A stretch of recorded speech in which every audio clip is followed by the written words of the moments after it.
Alam niyo, kung makikita niyo, nag-treatment din naman po ako, naka-3 cycle po ng chemo, pero tinigil ko po siya. Kasi nagpa-compute po ako kung magkano yung abutin ng treatment, 1.2 million. Ang hindi ko po talaga nakayanan yung side effect. Kasi halos nagsabay-sabay po kami nagka-cancer, tita ko, pinsan ko ako. Nakita ko po yung pinagdaanan nila. Yung last na chemo ng tita ko, yun yung kinamatay niya. So pinagsalamin ko po sila. Nag-try po ako ng iba't ibang food supplement, pero alam nyo, nung pinakilala sa akin yung product ng aking upline, direct upline, Pastor Medi Dilan, sabi niya, pag walang talab, walang epekto within 30 days program, sinunod po ang dosage, tamang pagkain, walang talab, pwedeng ibalik yung pera mo, pwede kang bumalik mag-chemo. Pero thank God, kasi after 3 months taking the product massively, humingi po ako ng lab test sa aking oncologist. Kahit na galit po yan, binigyan po niya ako, nagpa-test po ako, clear po ang result. Yes, thank you Lord po talaga. Kaya ngayon, 10 years cancer survivor na po ako. Grabe. Nung nag-take po ako ng product, alam nyo, akala ko hindi ko yung product. Kasi naglabas ng nanat tsaka dugo sa breast ko. Pasensya na po sa may mga kumakain. Pero totoo, nag-detox po siya. Akala ko hindi ko hiyang yung product.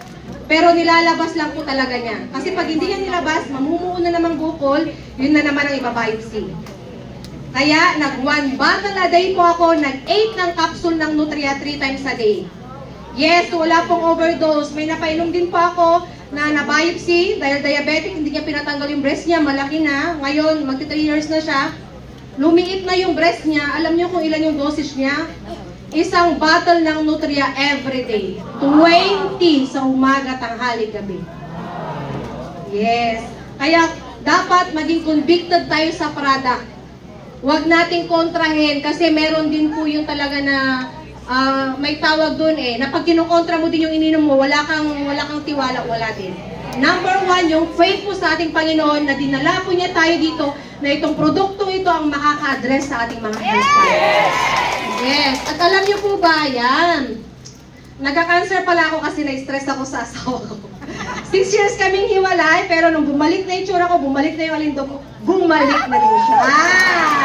At bagong pandemic, ayun, kinasal kami at nagkaroon pa ako ng intra-baby Zoe after 14 years.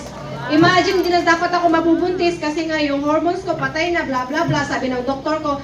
Alam niyo, nung lumabas siya, sabi ng doktor ko, whether you like it or not, kailangan ka nang i-ligate, mag-enjoy ka na sa buhay mo. So parang tinalingan na niya ako, di ba? Pero now, 2 years na po ako very healthy with my baby. Walang any na hospitalization o bulag, lagnat, sipon, viral infection naman po yan. Ang iniinom ng anak ko, Lifestyles product. Pag nag-ubo, Fiber Life. Ganun po ako ka-convicted sa product. Pag nag-ubo yan, tinanay kong binigyan siya ng synthetic, ayaw niya. Ang sabi niya, intra. So, intra lang talaga. So, yan, nakikita niyo, tsaka lagi din siya dito kung minsan nadadala ako. So, I'm very much thankful kasi, kung alam niyo lang, 7 years po akong user ng Lifestyles product bago ko ginawang business. Buhay na pa totoo? Yes!